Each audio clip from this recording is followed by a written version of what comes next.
What's up, everyone, and welcome back to another This Day in Philly Sports History for September 10th, 2022. Today, we're not going back far, only 5 years to 2017. So, on September 10th, 2017, the Eagles traveled down to Washington to take on the team that would later become known as the Commanders.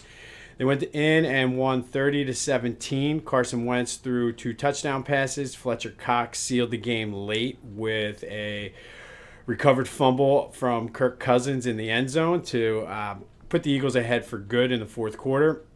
I do remember this game because it was the day of my son Thatcher's second birthday party, and just had family over. We were outside grilling, watching the game, listening, and just I remember being very excited of what we saw in Carson Wentz. Obviously, we were a little concerned with the second half because he didn't necessarily play as well. I mean, he threw those two touchdowns in the first quarter or first half, I guess, and then didn't do much in the second half. So the defense really stepped up. But I just remember having some definite excitement for that season. I don't necessarily think we expected Super Bowl.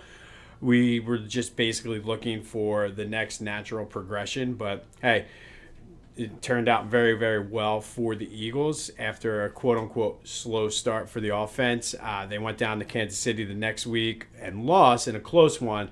And then they rolled, after the Washington game, they rolled to 9 of their next 10. So definitely very exciting times. One of my favorite NFL Eagles seasons ever for obvious reasons. But I just thinking back on that season, there's two what ifs that really stand out. The most obvious one is what happened if Carson Wentz didn't get hurt. He hurt his knee in the game against the Rams. Nick Foles came in, and the rest obviously is history. But I think the more underrated what if that we will be taking a look at down the road is that third game against the Giants.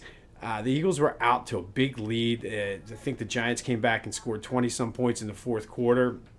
And it took Jake Elliott hitting a 61-yard field goal as the time expired for them to win. I think that is what kind of propelled them and sparked them throughout the rest of the season. So I absolutely want to take a look at that in future episodes because I feel like that was the most underrated one.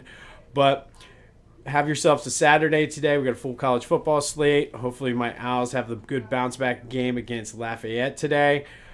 They definitely need it. Hopefully they can work out some kinks. I have a bet for them to win over 2.5 games, so they cannot afford, or I can't afford them to lose games like this. So happy Saturday. Today is Thatcher's party.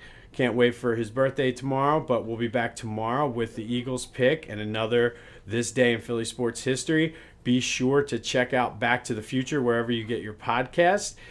Follow me on TikTok and Twitter at Jimbo_Mont if you like this content. And have a good Saturday, and I'll see you when I see you.